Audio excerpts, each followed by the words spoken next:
Good morning my dear students, myself Malam Divesh. और आज हम इस लेक्चर के अंदर कवर करेंगे द जेनेटिक कोड, राइट। तो इसके अगले वाला जो लेक्चर था उसके अंदर हम लोगों ने देखा था द ट्रांसक्रिप्शन प्रोसेस, राइट। मतलब कि ट्रांसक्रिप्शन प्रोसेस के अंदर क्या होता था कि डीएनए में से आरएनए फॉर्मेशन होना, मतलब कि एमआरएनए फॉर्मेशन होना, राइट। और तभी मैंने आप लोगों को बताया था कि ये जो एमआरएनए फॉर्मेशन हुआ है वो आगे जाके ट्रांसलेशन की प्रोसेस करेगा, जिसके अंदर आप लोगों को लास्ट में प्रोटीन सिंथेसिस करेगा, ठीक है। बट जैसे कि आप लोगों को पता है कि प्रोटीन सिंथेसिस करने के लिए उसको स्पेसिफिक अमीनो एसिड्स के लिए जो भी कोडॉन्स चाहिए होंगे उसको आइडेंटिफाई करता होना चाहिए, तो ही आपको पता चलेगा कि जो भी अमीनो एसिड की जो सीक्वेंस है या फिर प्रोटीन सीक्वेंस है उसके अंदर कौन कौन से अमीनो एसिड्स प्रेजेंट है, राइट। तो उसके लिए हमें जेनेटिक कोड जो है उसे समझना बहुत ज़्यादा इम्पोर्टेंट है, ठीक है। तो स्टार्ट करते हैं genetic code. During replication and transcription a nucleic acid was copied to form another nucleic acid. हम लोगों ने आगे देखा कि जैसे रेप्लिकेशन और ट्रांसक्रिप्शन की प्रोसेस में क्या होता था कि जो भी न्यूक्लिक एसिड्स थे, मतलब कि डीएनए या फिर आरएनए, न्यूक्लिक एसिड दो है, डीएनए या फिर आरएनए, दोनों क्या है, न्यूक्लिक एसिड्स है। तो उसे कॉपी करने की प्रोसेस, और उसमें से क्या होता था कि न्यू या फिर अनदर न्यूक्लिक एसिड फॉर्म होते थे। Then after the process of translation requires transfer of genetic information from a polymer of nucleotides to the polymer of amino acids. But अब ट्रांसलेशन की प्रोसेस जो है उसके अंदर क्या होगा कि आपके पास जो भी जेनेटिक इंफॉर्मेशन प्रेजेंट है, मतलब कि आपके पास कोई भी एक पॉलीमर है, मतलब कि एमआरएनए है, वो एक पॉलीमर फॉर्म में है, राइट। अब उसके अंदर जो भी जेनेटिक इंफॉर्मेशन प्रेजेंट है, मतलब कि वहां पर जो भी न्यूक्लियोटाइड्स प्रेजेंट है, न्यूक्लियोटाइड्स मतलब कि एटीजीसी, एडेनाइन, सॉरी वो तो नाइट्रोजन बेस है। न्यूक्लियोटाइड्स मैंने आप लोगों को आगे बताया था कि जब शुगर फॉस्फेट, राइट, मतलब कि sugar bond phosphate bond and कोई भी नाइट्रोजनस बेस मतलब कि एटीजीसी जब एक दूसरे के साथ कंबाइन होते हैं तो वो क्या फॉर्म करते हैं, न्यूक्लियोटाइड्स फॉर्मेशन करते थे। तो वो जो न्यूक्लियोटाइड्स के जो भी पॉलीमर है उसे फॉर्म करने के लिए उसको क्या, वो लास्ट में क्या फॉर्म करेंगे, एमिनो एसिड्स फॉर्मेशन करेंगे। मतलब कि जो भी न्यूक्लियोटाइड्स है उसके ऊपर से, मतलब कि उसके ऊपर डिपेंडेंट होगा कि जो भी पॉलीमर फॉर्मेशन होगा, मतलब कि एमिनो एसिड की जो भी सीक्वेंस फॉर्मेशन होगी वो किसके ऊपर डिपेंडेंट होगी, न्यूक्लियोटाइड्स के ऊपर डिपेंडेंट होगी। मतलब कि वही जेनेटिक मटेरियल होगा, जेनेटिक इंफॉर्मेशन उसी फॉर्म में ट्रांसफर हो रही है, इसलिए। After that there existed ample of evidences that support the notion that change in nucleic acid, right, मतलब कि जेनेटिक मटेरियल, अगर आप किसी भी न्यूक्लिक एसिड मतलब कि डीएनए में आप किसी भी तरह से चेंज करो, राइट, तो अल्टीमेटली लास्ट में क्या होगा कि जैसे जेनेटिक मटेरियल में चेंज आया वैसे ही लास्ट में आपको जो भी एमिनो एसिड्स या फिर एमिनो एसिड्स में से जो आपको प्रोटीन सीक्वेंस मिलने वाली है उसमें भी डिफरेंस आएगा, ठीक है। वे responsible for change in amino acids in protein, वो ही रिस्पॉन्सिबल होगा कि आगे जाके जो भी आपको इस न्यूक्लिक एसिड या फिर जेनेटिक मटेरियल में से जो भी आपको एमिनो एसिड्स या फिर एमिनो एसिड्स जब एक दूसरे के साथ कंबाइन होंगे तो जो भी प्रोटीन फॉर्मेशन होगा उसे बनाने के लिए ये रिस्पॉन्सिबल होगा, right. Then after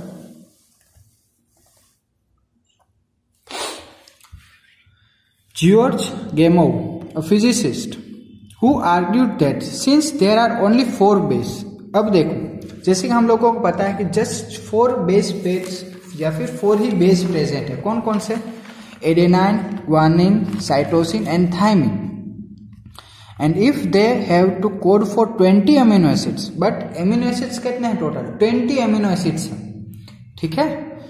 the code should consist of a combination of bases. देखो अब होगा क्या, जैसे कि आपको पता है कि हमारे पास बेस कौन से, एटीजीसी, 4 ही बेस है, ठीक है।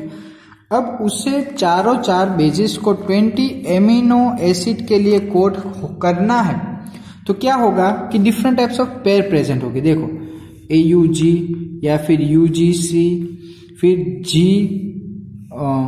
CGA, उस तरह से अलग अलग बेस जो है, मतलब कि जितने भी 4 बेस है वो अलग अलग तरह से एक दूसरे के साथ जब अटैच्ड होंगे तो वो 20 अमीनो एसिड्स के लिए कोड कर सकते हैं, अदरवाइज वो कोड नहीं कर सकते। वो किसने किया था, बोला था, तो जॉर्ज गेमो, राइट। आफ्टर दैट क्या किया उन्होंने, एक ऑर्डर सजेस्ट की जिसके अंदर ही suggest that in order to code for 20 amino acids the code should be made up of 3 nucleotides. अगर उसे 20 अमीनो एसिड्स के लिए कोड करना है तो जो भी न्यूक्लियोटाइड्स जो प्रेजेंट है वो 3 की पेयर में होने चाहिए, मतलब कि 3 न्यूक्लियोटाइड्स एक दूसरे के साथ पेयर करेंगे और वो स्पेसिफिक अमीनो एसिड्स के लिए वो कोड करेंगे, ठीक है। तो वो किस तरह से पेयर फॉर्मेशन होती है वो भी हम आगे देखेंगे, right. This was very bold proposition because a permutation combination of 4:3 मतलब कि 4:4:4 विल जनरेट 64 कोडन।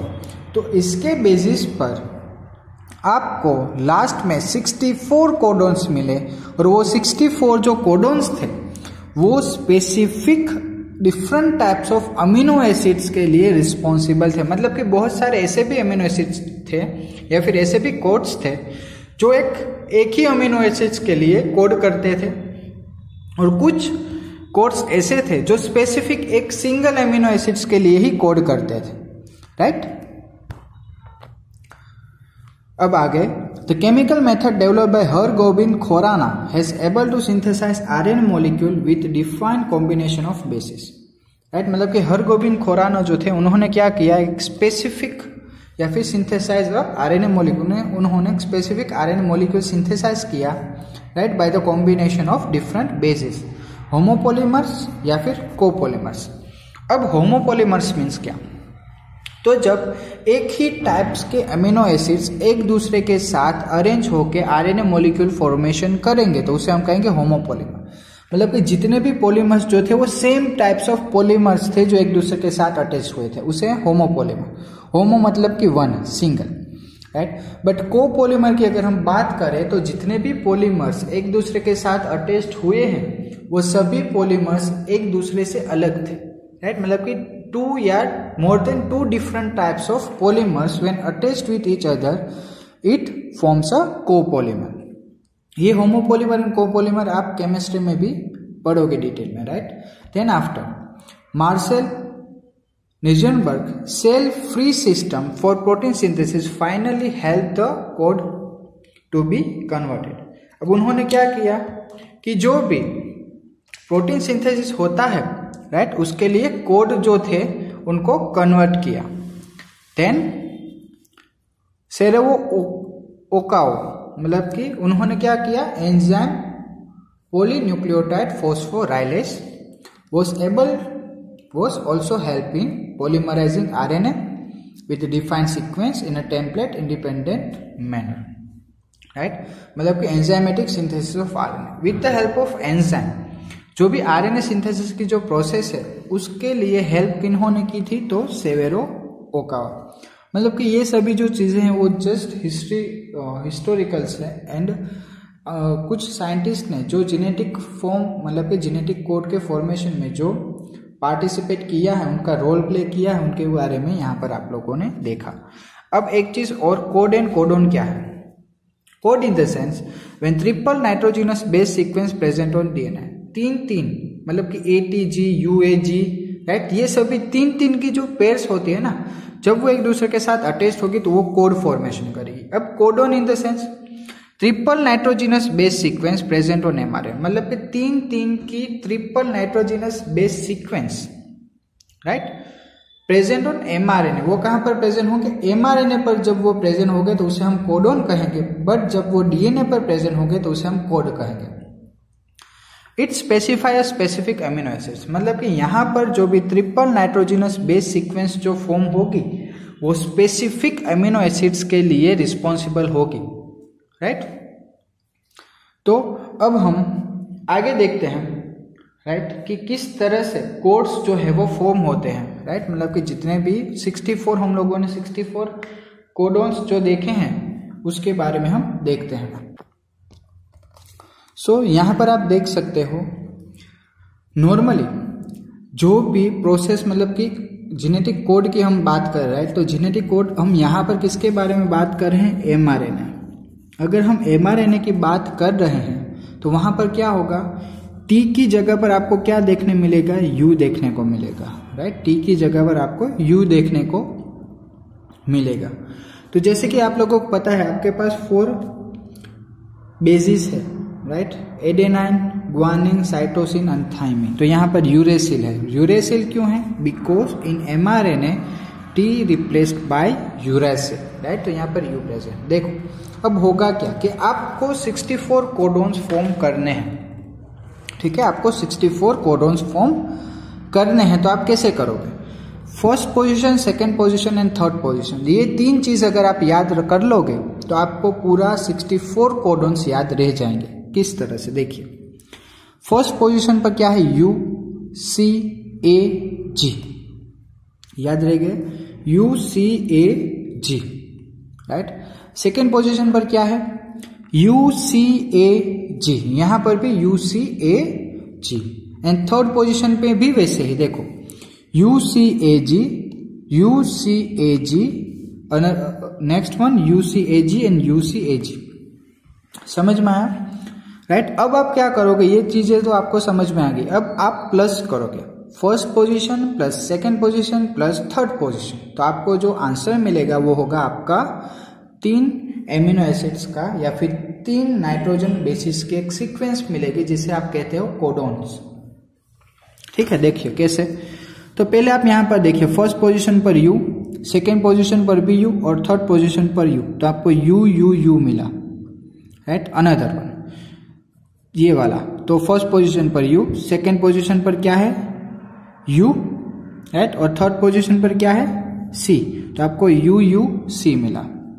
थर्ड वाला देखिए, फर्स्ट पोजीशन पर यू, सेकेंड पोजीशन पर यू और थर्ड पोजीशन पर क्या है ए, राइट। फोर्थ वाला देखिए यू यू जी, ठीक है।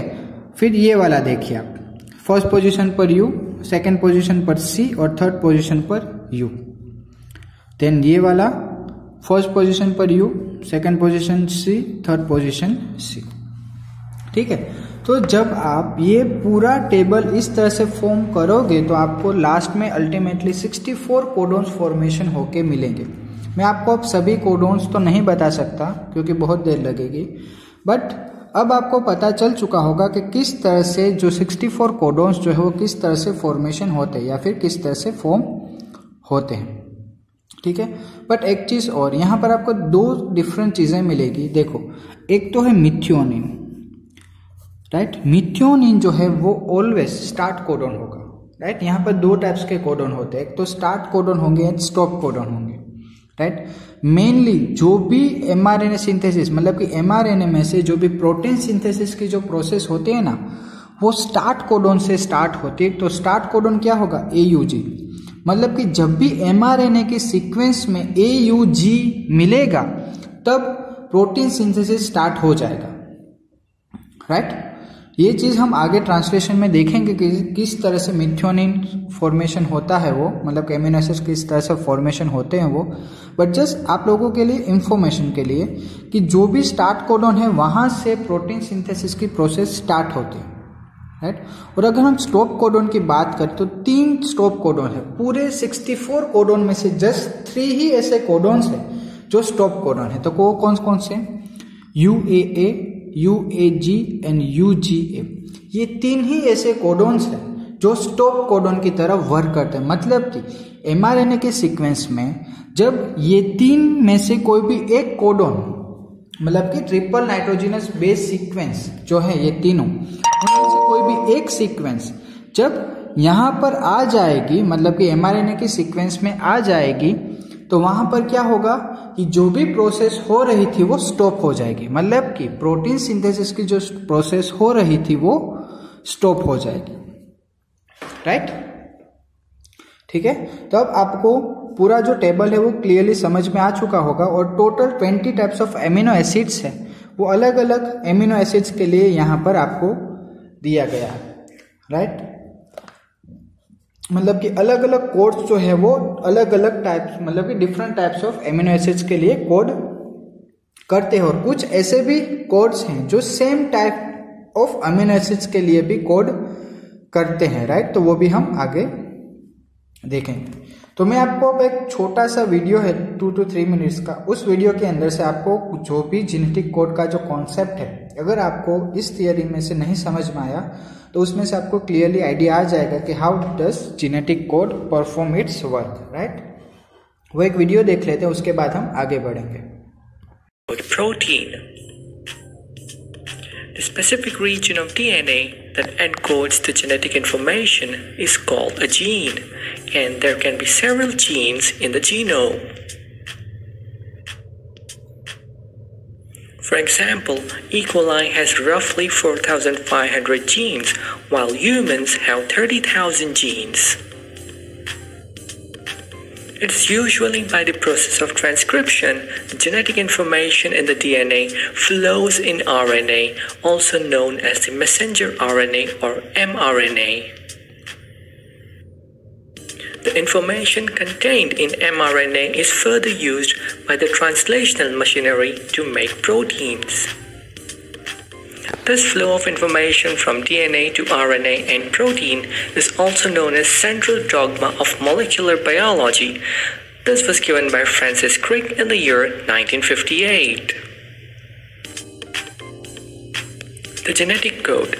Genetic code is a particular sequence of nucleotide that tells which amino acids are to be linked together to form a protein.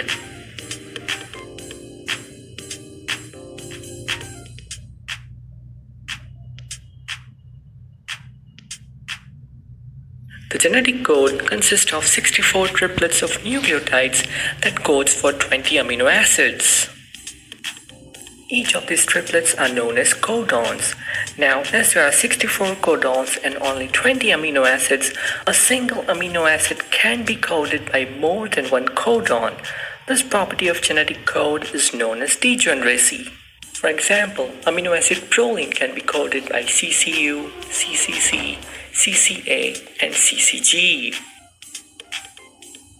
However, a single codon will always code for a single amino acid. For example, CCU always codes for proline, AUG always codes for methionine.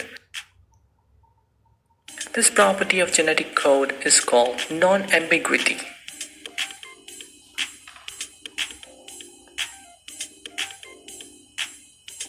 The genetic code is non-overlapping, which means after reading one triplet, the reading frame shifts over the other 3 nucleotides.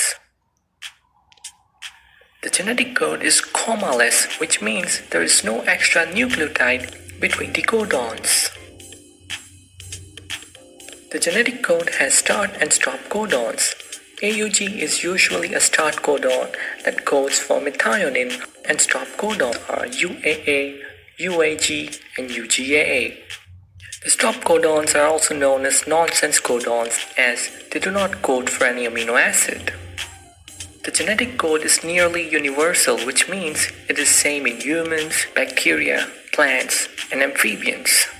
However, there are some exceptions in mitochondrial genome, single-cell eukaryotes, and some bacteria. The first 2 bases of the genetic code are same, while at the 3rd position, the base may wobble. अब हम देखेंगे salient features of genetic code. सबसे पहला point है आपको, the code is triplet, मतलब कि जो भी कोडॉन होगा वो ट्रिपलेट के फॉर्म में होगा, मतलब कि 3 नाइट्रोजन बेसिस एक साथ अटैच्ड होंगे और वो क्या फॉर्म करेंगे, ट्रिपलेट फॉर्म करेंगे। एग्जाम्पल लेते हैं, चलो, जैसे कि हमने मिथ्योनिन के बारे में देखा था, AUG कोड्स फॉर मिथ्योनिन, मतलब कि स्टार्ट कोडॉन, राइट। मतलब कि ये क्या है, ट्रिपलेट के फॉर्म में 3 एक साथ अटैच्ड है, इसलिए उसको हमने बोला है triplet. Then 61 codon codes for amino acids. हमने क्या देखा था कि टोटल 64 कोडॉन्स है और 64 कोडोन में से जो 61 कोडोन है वो एमिनो एसिड्स के लिए कोड करते हैं and 3 codons do not code for any amino acids and hence the function as stop codon. मतलब कि दूसरे जो 3 कोडोन्स जो बचे हैं वो किसी भी एमिनो एसिड्स के लिए कोड नहीं करते and it's functions as a stop codon. Right, वो किस तरह से काम करेंगे, ऐसा स्टॉप कोडोन की तरह वर्क करेंगे। Another one is the one codon codes for only one amino acids and hence it is unambiguous and specific। मतलब कि कोई भी एक जो कोडोन होगा वो स्पेसिफिक एक ही एमिनो एसिड्स के लिए अगर कोड कर रहा है तो उसे हम क्या कहेंगे, स्पेसिफिक या फिर अनएम्बिजियस कोडोन। ठीक है, बट अगर ऐसा हुआ कि एक ही कोडोन मतलब कि एक ही अमीनो एसिड्स के लिए बहुत सारे कोडोन्स यूज होते हो तो उसे हम कहेंगे डीजेनरेटेड। देखो, some amino acids are coded by more than one codon. मतलब कि कुछ एमिनो एसिड्स ऐसे भी है जिसके लिए कोड जो यूज हो रहा है वो एक से ज्यादा भी हो सकता है। राइट, तो hence the code is degenerated. उसे हम क्या कहेंगे, डीजेनरेटेड कोडोन कहेंगे। देखो एग्जाम्पल लेते हैं, आपकी टेक्स्ट बुक में है।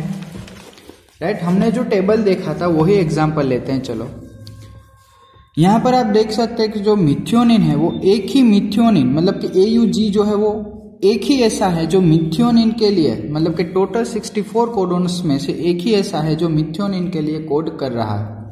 अगर आप देखो तो देखो यहां पर हम देखते हैं ल्यूसिन, राइट, फिर प्रोलिन, तो उनके लिए बहुत सारे code, histidine, threonine, right, valine, arginine, इन सभी के लिए अलग अलग बहुत सारे कोडोन्स यूज हो रहे हैं, इसलिए हमने उसको बोला है degenerated codon. After that the codon is ready in mRNA in the contagious fashion sharing a common border, there are no punctuation मतलब कि no correct behavior। देखो अब वो चीज समझते हैं कि क्या बोला है आपको। देखो अगर हम कोई भी mRNA के सीक्वेंस ले, ये mRNA के सीक्वेंस, राइट, हम लेते हैं कि ATGC, again ATGC, right, mRNA होगा तो T की जगह पर क्या आएगा, U आएगा, राइट, यहाँ पर U।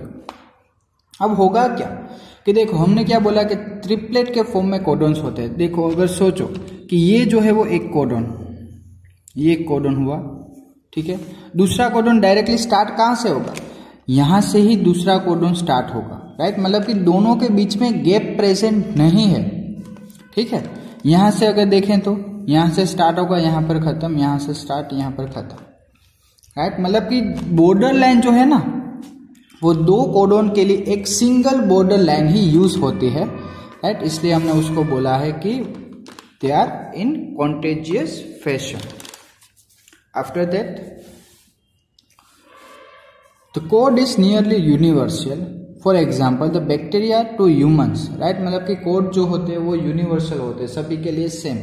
ठीक है, एग्जाम्पल दिया आपको बैक्टीरिया से लेकर ह्यूमन्स तक, जो UUU will code for phenyl alanine.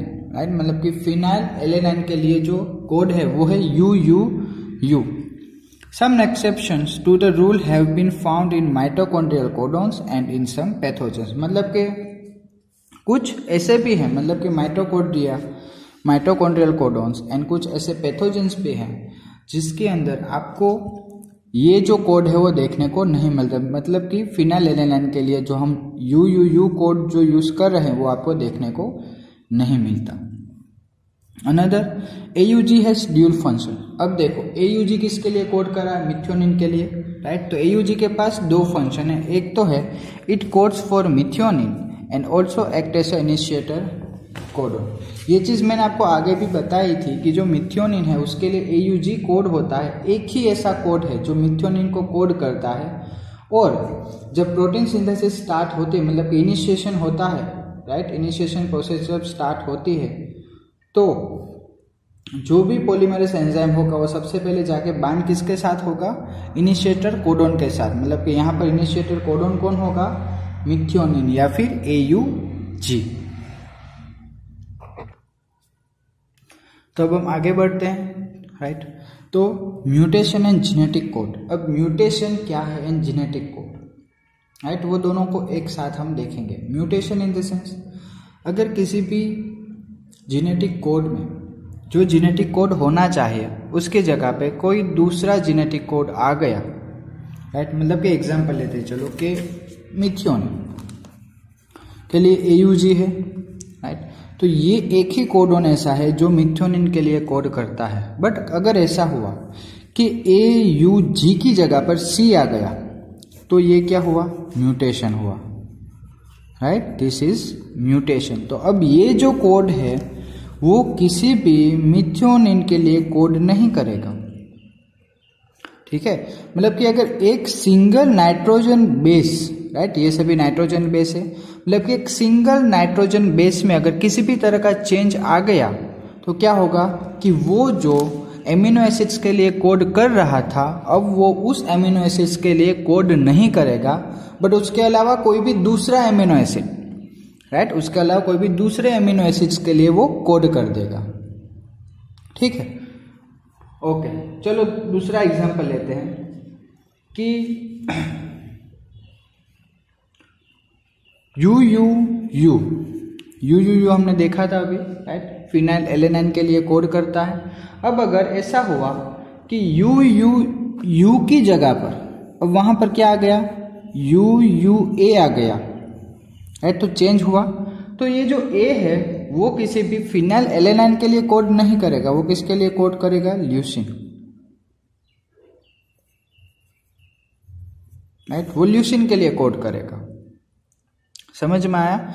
मतलब कि एक सिंगल नाइट्रोजन बेस में अगर किसी भी तरह का चेंज आता है तो वो क्या करेगा कि जो एमिनो एसिड्स के लिए वो कोड कर रहा था उसके लिए अब वो कोड नहीं करेगा, बट उसके अलावा कोई भी दूसरा अगर एमिनो एसिड होगा तो वो उसके लिए डायरेक्टली कोड कर देगा, राइट। तो इसे हम कहेंगे mutations.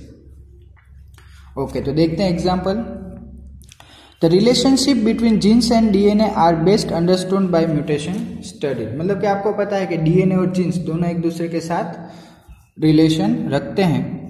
Effects of large deletions and rearrangement in a segment of DNA are easy to comprised. अब क्या हुआ कि अगर कोई भी आपके पास DNA है, राइट, देखो हमने आगे कौन से दो चीजें देखी थी, एक तो रेप्लिकेशन देखी और दूसरी देखी थी हमने ट्रांसक्रिप्शन, राइट। तो उसमें क्या होता है कि देखो DNA में से फिर से दूसरा DNA बनता है तो उसे हमने कहा था रेप्लिकेशन, राइट। अब हमने दूसरी चीज क्या देखी, ट्रांसक्रिप्शन। ट्रांसक्रिप्शन में क्या देखा कि जो DNA है उसमें से क्या फॉर्म होता है, RNA, राइट।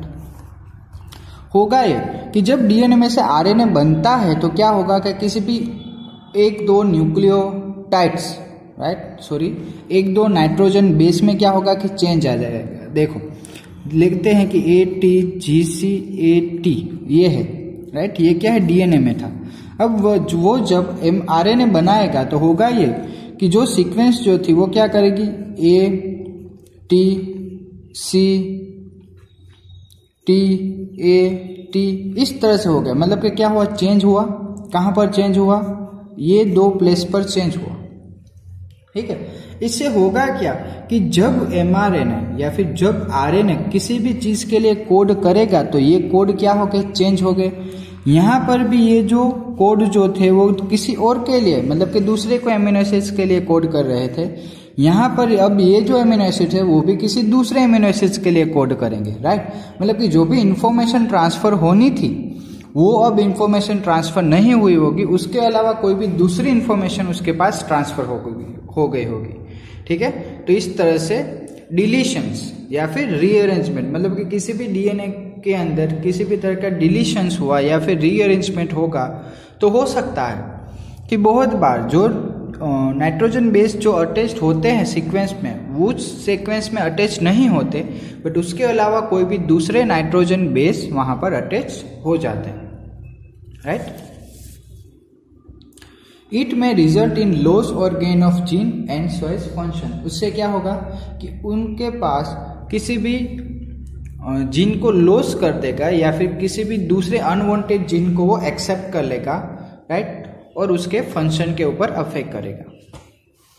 ठीक है, अगर सिंपली एग्जांपल दूं आपको कि आपका जो नॉर्मल डीएनए है उस डीएनए में अगर किसी भी तरह के चेंजेस आ गए तो क्या होगा कि म्यूटेशन होगा, और म्यूटेशन से आपको पता है बहुत सारी चीज़ें हो सकती है, मतलब कि एड्स, कैंसर, ये सभी जो चीज़ें हैं वो म्यूटेशन से ही होती है। मतलब कि आपके जो नॉर्मल जो नाइट्रोजन बेस सीक्वेंस होती है उसमें जब चेंजेस होते हैं ना तो उससे आपको क्या होता है, म्यूटेशन होता है, राइट। एग्जाम्पल लेते हैं, चलो आपको यहाँ पर एक एग्जाम्पल दिया गया है, point mutation. Point mutation in the sense किसी भी एक पॉइंट पर म्यूटेशन जब होता है तो उसे हम कहते हैं पॉइंट म्यूटेशन। ठीक है, देखो, point mutation is a change of single base pair in the gene for beta globulin chain that result in the change of amino acid residue glutamine to valine, right. Glutamine की जगह पर अब क्या आ जाएगा, वहां पर वेलाइन आ जाएगा।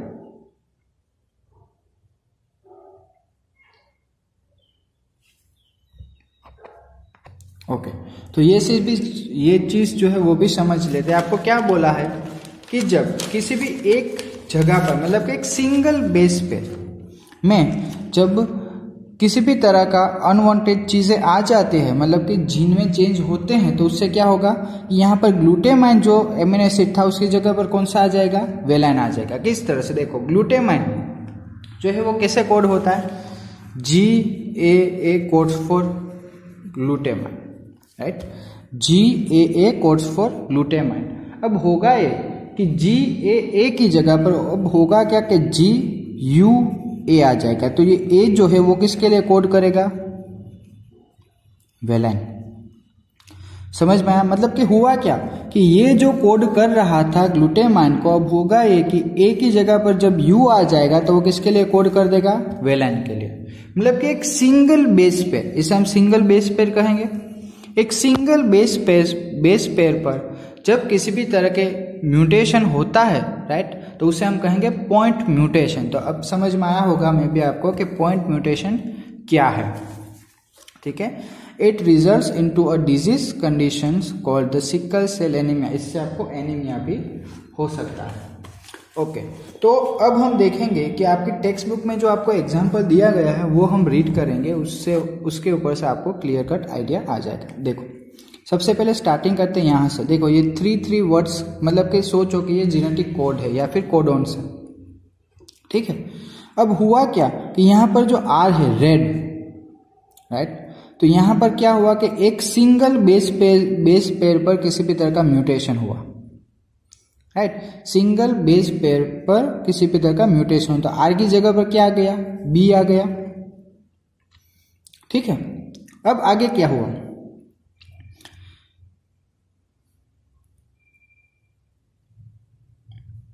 यहां पर जब B ऐड हुआ तो ये जो D जो था वो कहां पर चला गया, आगे चला गया। देखो, आप यहाँ पर D आ गया, P जो था वो उससे भी आगे चला गया। समझ में आया, मतलब कि ये क्या हुआ, एक चेंज हुआ। अब यहाँ पर देखिए, यहाँ पर आपके पास क्या था, BRE, आगे के जो सीक्वेंस है वो सेम है, राइट। यहाँ पर से जो चेंज आ रहा है ना वही मैं आपको समझा रहा हूँ। थर्ड देखो, थर्ड में क्या हुआ कि B तो था, अब वहां पर क्या आ गया, I आ गया, और ये जो R जो था वो यहाँ पर रह गया, E जो था वो आगे चला गया। तो हुआ ये कि यहाँ पर जो AP जो था वो यहाँ पर P में कन्वर्ट हुआ और यहाँ पर AP में कन्वर्ट हुआ।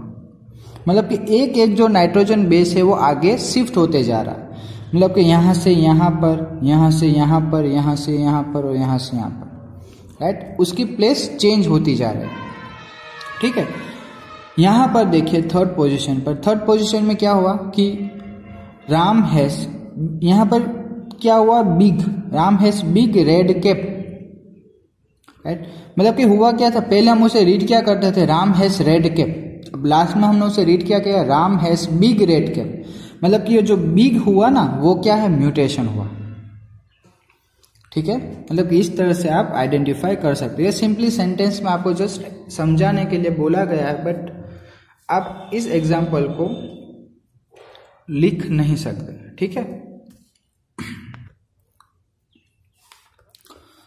यहां पर आपको बोला गया है insertion or deletion of one or two base changes the reading frame from the point of insertion or deletion. मतलब कि अगर एक बेस पेयर या फिर एक से ज़्यादा बेस पेयर में जब भी चेंज आते हैं तो वो क्या करेंगे कि जो भी रीडिंग फ्रेम था आपके पास, जैसे कि हम लोगों ने अभी एग्जांपल देखा, right, Ram has red cap, right, तो लास्ट में क्या आ गया था वहां पर, Ram has big red cap, ठीक है। तो उस तरह से क्या हुआ कि अगर किसी पे इंसर्जन मतलब कि अंदर कुछ भी एंटर हो जाना, इंसर्जन मतलब कि ऐड होना, और डिलीशन मतलब कि जो चीज जो प्रेजेंट थी वो निकल जाना, राइट। तो दोनों चीजों से क्या होगा कि जो आपके पास रीडिंग फ्रेम जो थी ना उसमें बहुत सारे चेंजेस आएंगे, ठीक है।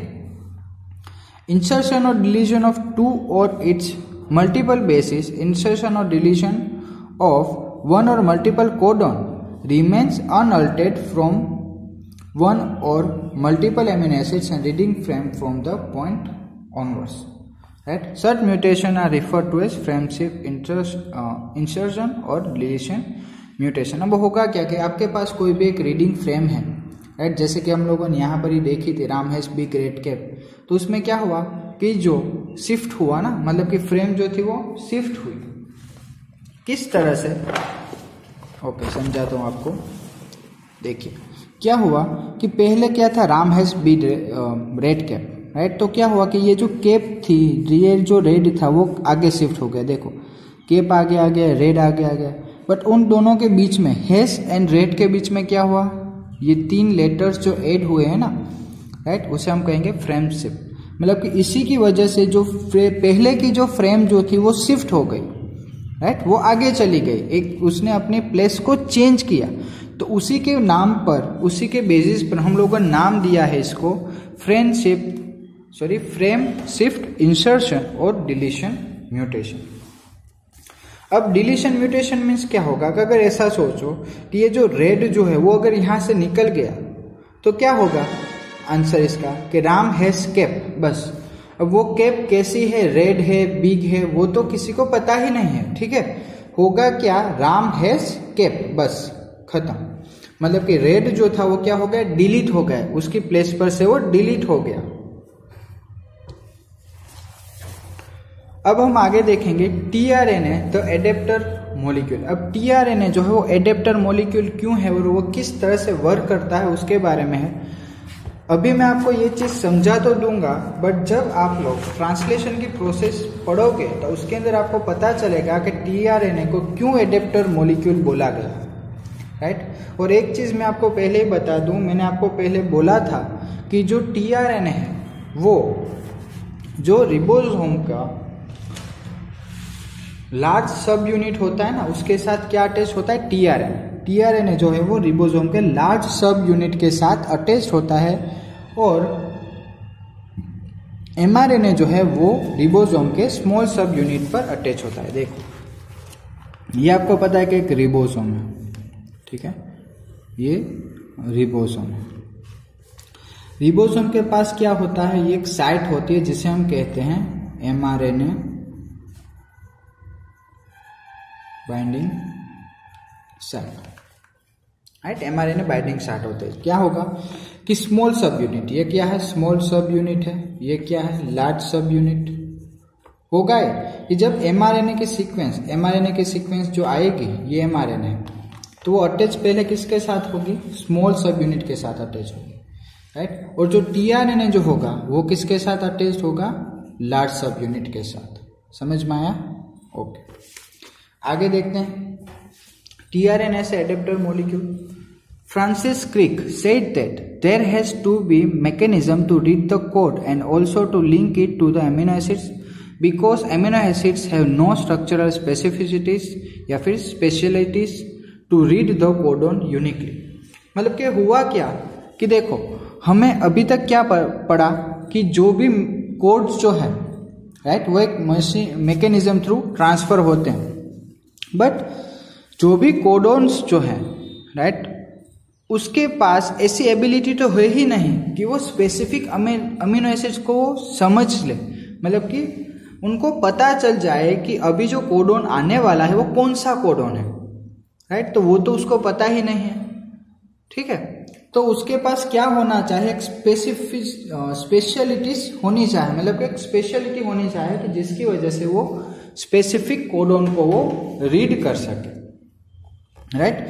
तो उसके ऊपर से उन्होंने क्या किया, he postulated the presence of an adapter molecule that would on one hand, right. उन्होंने उसके ऊपर से क्या बोला, एक पोस्टुलेट दिया गया कि जो भी रिबोसोम होगा उसके साथ जब कोई भी एमिनो एसिड्स अटैच होंगे, राइट, तो होगा ये कि उसके पास एक एडेप्टर मॉलिक्यूल होगा ऑन द वन हैंड, मतलब कि एक हाथ पर उनके पास क्या होगा, एडेप्टर मॉलिक्यूल होगा जो क्या करेगा, कोडोन को रीड करेगा, read the codon, and on the other hand would bind to specific amino acids. और दूसरी तरफ क्या होगा कि वो स्पेसिफिक एमिनो एसिड्स के साथ बाइंड होंगे, ठीक है। अगर अभी भी आपको ये चीज क्लियर नहीं हुई है तो जब हम ट्रांसलेशन की प्रोसेस पढ़ेंगे, राइट, उसके अंदर आपको क्लियरली समझ में आ जाएगा कि किस तरह से टीआरएनए वर्क करता है, ठीक है।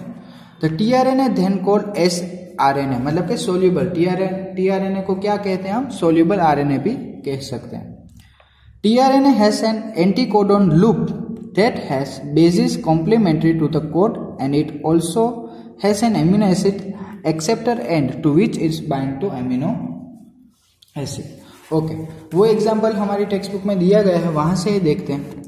चलो, तो आपके पास क्या है, ये एक एमआरएनए की सीक्वेंस है, राइट। एमआरएनए की सीक्वेंस है, आपके पास ये कोडोन है। कोडोन कौन सा है आपके पास, AUG, मतलब कि जो कोड करेगा मिथ्योनिन के लिए, ठीक है। अब इस कोड को अनकोड करने के लिए आपके पास क्या होना चाहिए, एंटी कोडोन होना चाहिए, राइट। मतलब हुआ है कि ये जो है एमआरएनए वो किसके साथ अटैच होगा, रिबोसोम के स्मॉल सब यूनिट के साथ। ये जो टीआरएनए है वो किसके साथ अटैच होगा, रिबोसोम के लार्ज सब यूनिट के साथ, राइट। अब ये जो टीआरएनए है वो क्या करेगा कि स्पेसिफिक मिथ्योनिन को एंटीकोड या फिर उसके कोड को तोड़ने के लिए वो स्पेसिफिक टीआरएनए क्या करेगा कि उसके सामने उसके ऑपोजिट या फिर एंटी कोड को लेकर आएगा। जैसे कि आपको पता है कि अगर एमआरएनए की सीक्वेंस होगी तो ए के सामने कौन सा अटैच होगा, यू अटैच होंगे, जी के सामने सी अटैच होगा और यू के सामने ए अटैच होगा, राइट। तो वो स्पेसिफिक एमिनो एसिड्स को लेके आएगा और क्या करेगा, टीआरएनए जो है वो एमआरएनए के साथ उसे बाइंड कर देगा, राइट। और यहां पर हुआ ये कि ये जो कोडोन है वो किसके लिए कोड कर रहा है, सोचिए कि AUG वो मिथ्योनिन के लिए कोड कर रहा है तो मिथ्योनिन कोड होगा, राइट। फिर क्या होगा कि जैसे जैसे वो आगे बढ़ेगा तो उसके पास दूसरे 3 कोड आ जाएंगे। देखो अब यहाँ पर दूसरे 3 कोड आ गए, तो UAC, राइट। तो UAC के सामने क्या आएगा, AUG, तो उसके लिए जो एमिनो एसिड्स है वो दूसरा है, मतलब कि ट्रिप्टोफान, क्लियर। तो इसी तरह से प्रोसेस आगे बढ़ती है, मतलब कि जो रिबोसोम है वो जब एक कोडोन का काम हो जाता है, मतलब कि एक कोडोन के पास जो भी एमिनो एसिड्स है उसको अटैच कर देगा तो वो जो रिबोसोम है वो आगे बढ़ जाएगा, आगे शिफ्ट होगा, फिर दूसरे कोडोन को रीड करेगा, दूसरे एमिनो एसिड्स को अटैच करेगा, फिर से वो आगे बढ़ जाएगा, राइट। ये सभी प्रोसेस हम आगे देखेंगे। Then after tRNA are specific for each amino acid, मतलब कि ईच अमीनो एसिड्स के लिए जो भी टीआरएनए जो होगा, right, tRNA in the sense transfer RNA, वो स्पेसिफिक होगा, मतलब कि एक जो टीआरएनए है वो स्पेसिफिक मिथ्योनिन के लिए कोड कर रहा होगा, दूसरा जो टीआरएनए है वो स्पेसिफिक सीराइन के लिए रीड कर रहा होगा, एक जो टीआरएनए है वो स्पेसिफिक ट्रिप्टोफान के लिए रीड कर रहा होगा, मतलब कि 20 अमीनो एसिड्स के लिए वो 20 different types of tRNA will code, right. Then for initiation there is another specific tRNA that is referred to as initiator tRNA. Specific tRNA एक होगा जो जिसे हम रिफर करते हैं इनिशिएटर टीआरएनए, मतलब कि अगर देखो आपको प्रोटीन सिंथेसिस की प्रोसेस स्टार्ट करनी है तो सबसे पहले आपको क्या चाहिए, क्या होगा कि टीआरएनए, मतलब कि एमआरएनए तो आपके पास है, बट जो एमआरएनए जो है उसके साथ अगर टीआरएनए बाइंड ही नहीं होगा और मिथ्योनिन मतलब कि AUG कोड को अगर वो कोड नहीं करेगा मतलब कि स्टार्टिंग कोड को वो आइडेंटिफाई ही नहीं करेगा तो आपके पास जो भी प्रोटीन चेन है वो फॉर्मेशन ही नहीं होगी, राइट। मतलब अल्टीमेटली प्रोटीन फॉर्मेशन ही नहीं होगा, ठीक है। Then there are no tRNAs for stop codon, मतलब कि स्टॉप कोडॉन के लिए आपको किसी भी तरह की टीआरएनए की जरूरत नहीं पड़ती। The secondary structure of tRNA has been replicate that looks like a clover leaf, जैसे हमने अभी देखा, राइट। अभी जो हमने डायग्राम देखा था वैसे वो आपको दिखता है। इन actual structure the tRNA is a compact molecule which looks like inverted L, मतलब कि अगर कॉम्पैक्टली स्ट्रक्चर आप देखो टीआरएनए का तो आपको कैसे दिखेगा, इन्वर्टेड एल की तरह, ठीक है।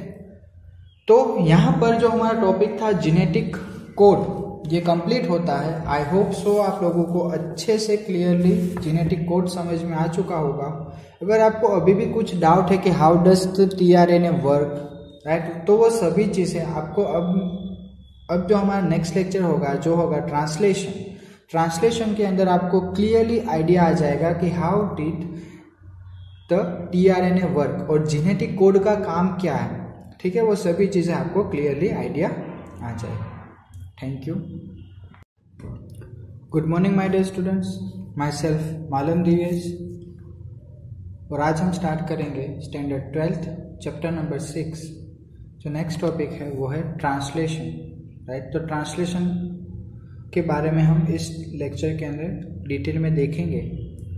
तो सबसे पहले हम लोगों ने देखा था रेप्लिकेशन, राइट। तो रेप्लिकेशन में क्या देखा था कि डीएनए में से फिर से अगर डीएनए बनता है तो उसे हम कहते हैं रेप्लिकेशन।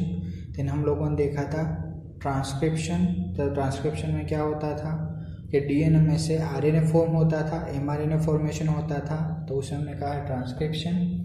एंड फिर हम लोगों ने देखा था जेनेटिक कोड, राइट, मतलब कि स्पेसिफिक अमीनो एसिड्स के लिए different types of code present होते हैं और 64 कोडॉन्स प्रेजेंट है, जिसमें से 61 जो कोडॉन्स जो है वो स्पेसिफिक एमिनो एसिड्स के लिए कोड करते हैं, बट 3 जो कोडॉन है वो स्टॉप कोडॉन है जो किसी भी एमिनो एसिड्स के लिए कोड नहीं करते, right.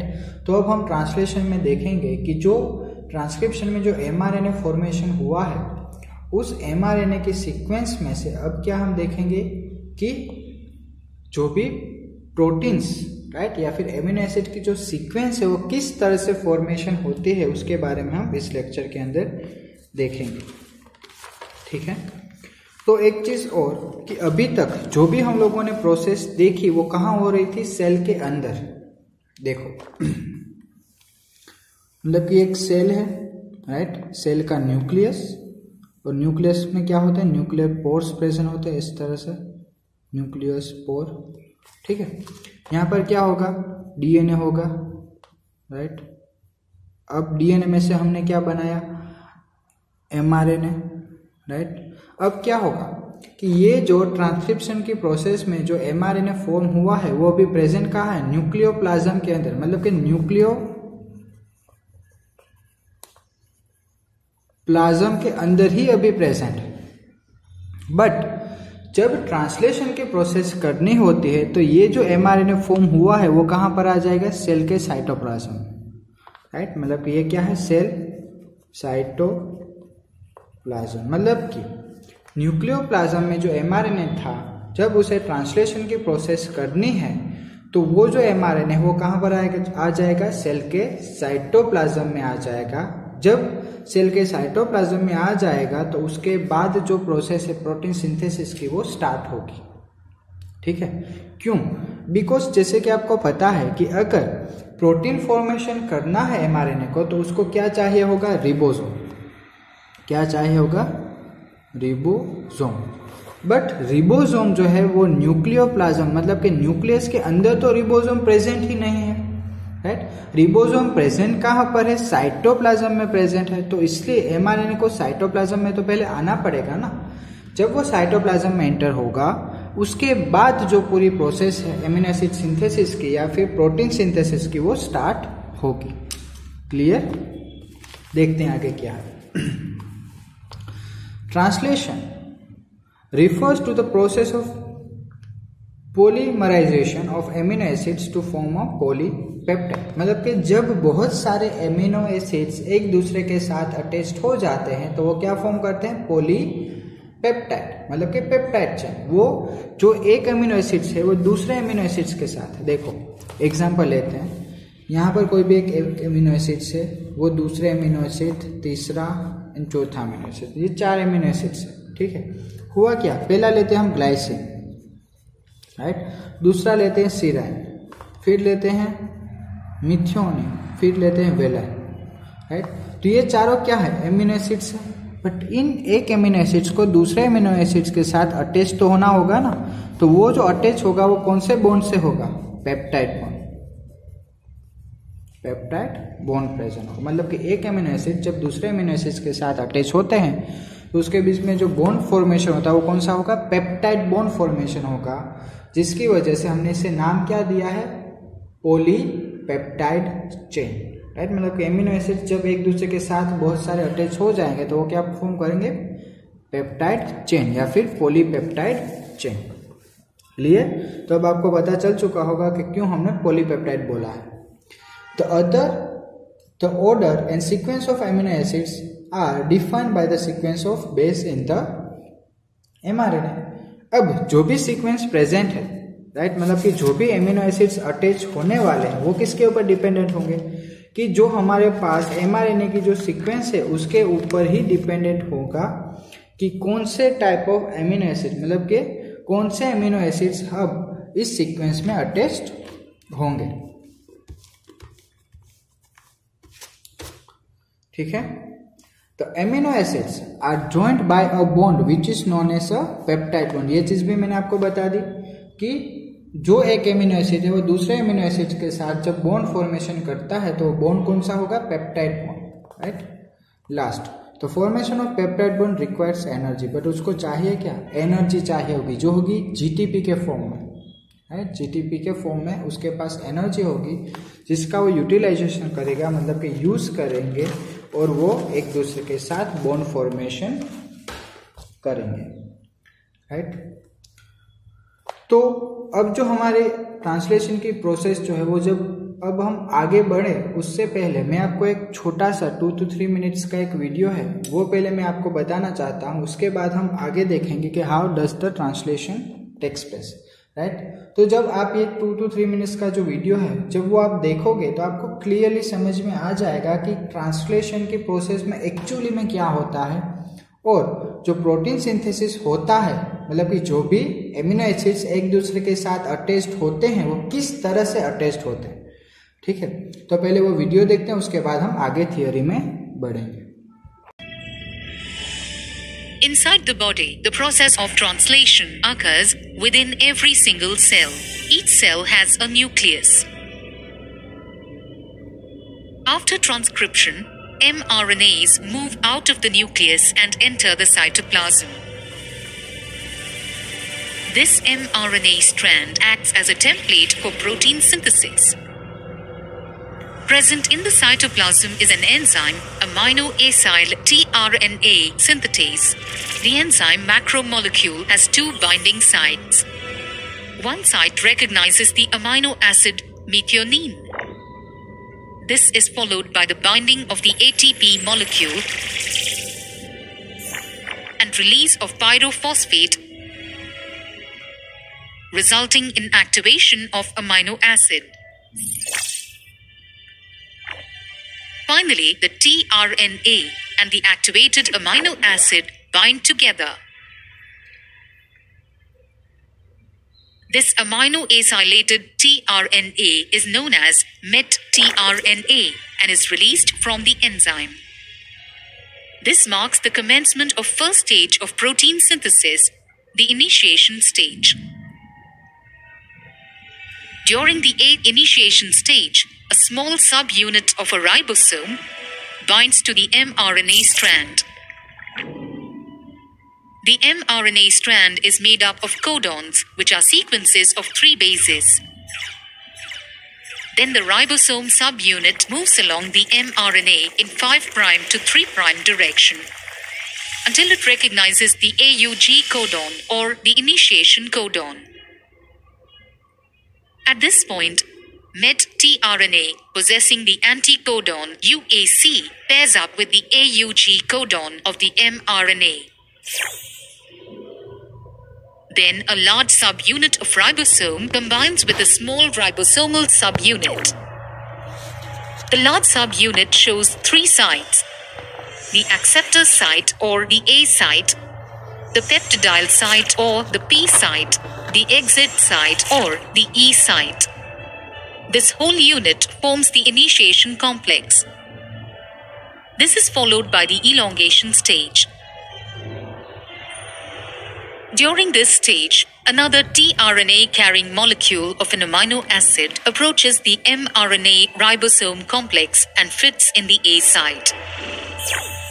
Then a bond is formed between methionine and the amino acid molecule on the tRNA. As a result, met-tRNA becomes deacylated. The ribosome then advances a distance of 1 codon and the deacylated tRNA shifts to the E site from where it dissociates. Meanwhile, another tRNA carrying an amino acid molecule attaches to the A site. This is followed by the binding of the amino acid molecules. Repetition of this process leads to the formation of an amino acid chain. This event is called elongation.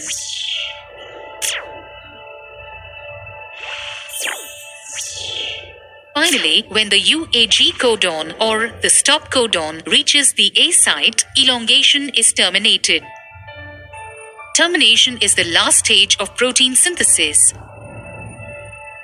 The chain of amino acid molecules is released from the ribosome.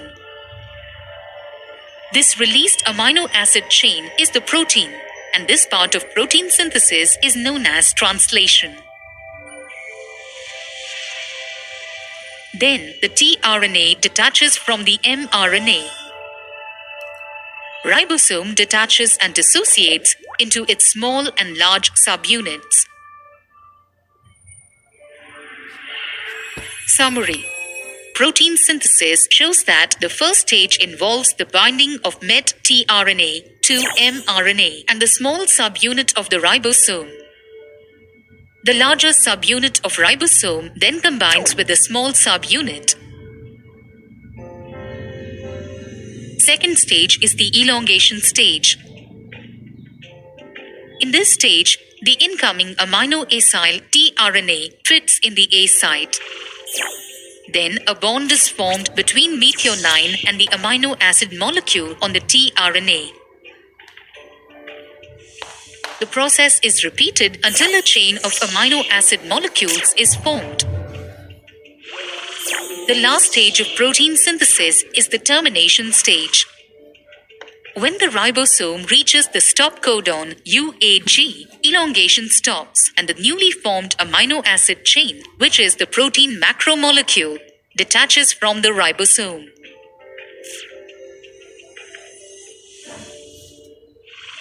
Subsequently, ribosomal subunits along with the tRNA dissociate from the mRNA.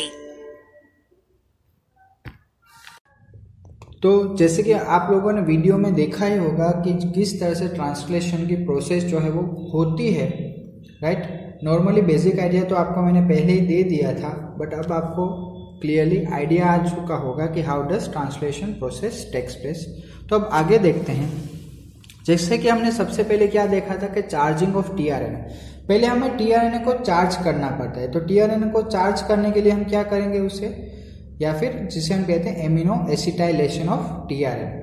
मतलब कि जो tRNA है उसके साथ हम किसे attach करेंगे, ATP को, राइट। मतलब कि जब हम टीआरएनए के साथ एटीपी को या फिर एमिनो एसाइल एंजाइम को जब हम अटैच करेंगे, राइट, तो क्या होगा कि जो भी हमारे पास टीआरएनए जो था, टीआरएनए का जो कॉम्प्लेक्स था वो क्या हो जाएगा, एक्टिव हो जाएगा, राइट। मतलब कि जब एक बार टीआरएनए का जो कॉम्प्लेक्स है वो एक्टिव होगा, उसके बाद ही वो स्पेसिफिक अमीनो एसिड को रीड कर पाएगा, और उस स्पेसिफिक अमीनो एसिड को रीड करने के बाद वो जो टीआरएनए जो है वो किसी भी एमआरएनए के सीक्वेंस के साथ अटैच्ड हो सकता है। मतलब कि लार्ज सब यूनिट, जो रिबोसोम का लार्ज सब यूनिट है उसके साथ वो अटैच हो सकता है। ठीक है, तो यहाँ पर वही थियरी जो आप लोगों ने वीडियो के अंदर देखा, वही थियरी भी यहाँ पर दी गई है आपको।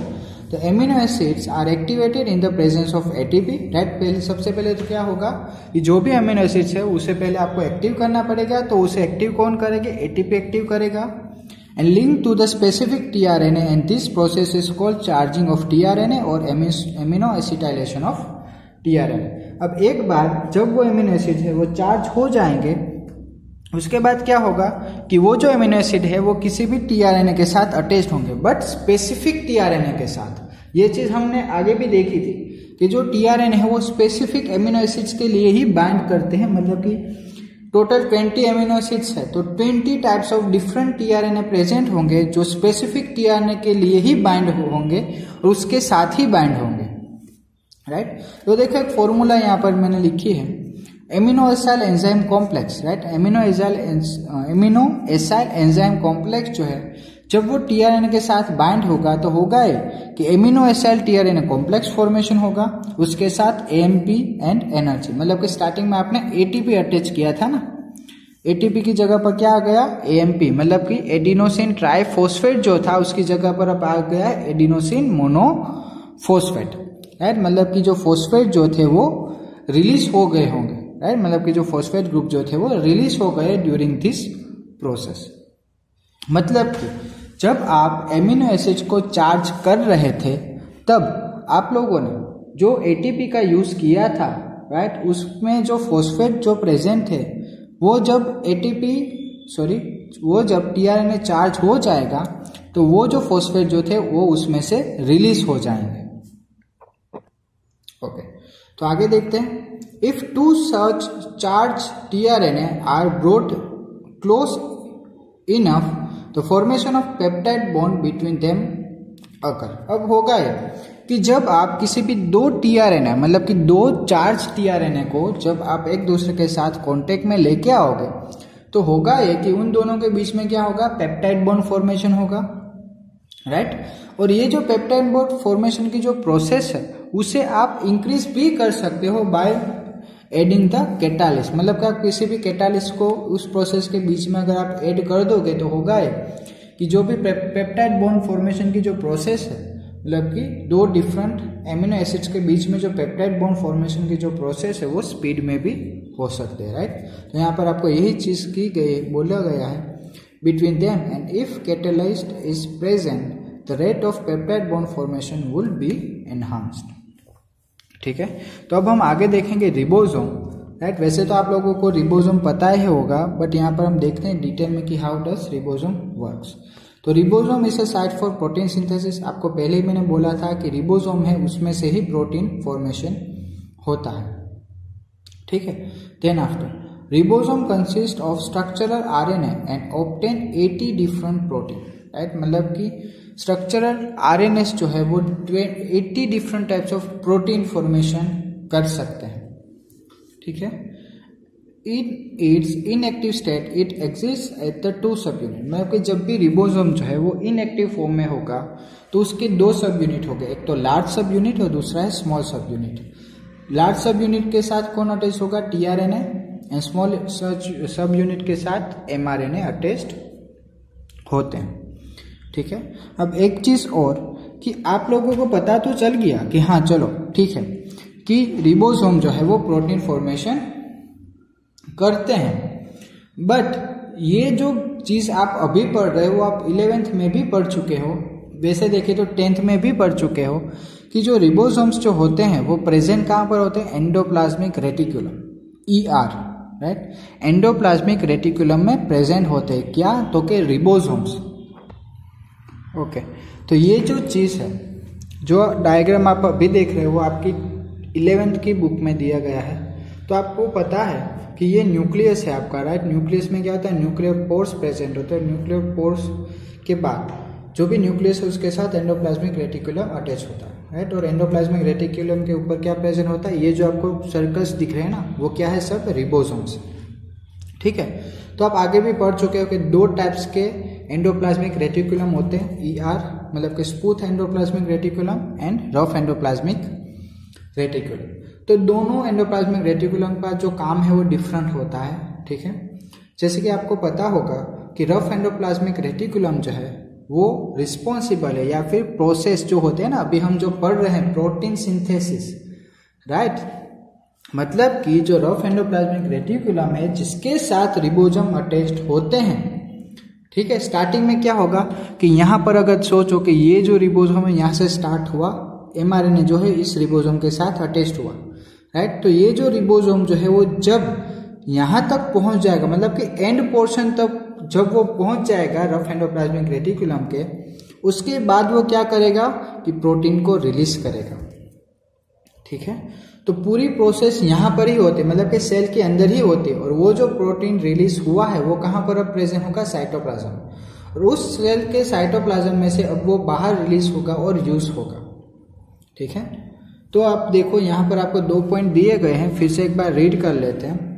RER is frequently observed in the cell's activity involved in the protein synthesis and secretion। मतलब कि रफ एंडोप्लाज्मिक रेटिकुलम वाला जो पोर्शन है वो किस में पार्टिसिपेट करेगा, प्रोटीन सिंथेसिस।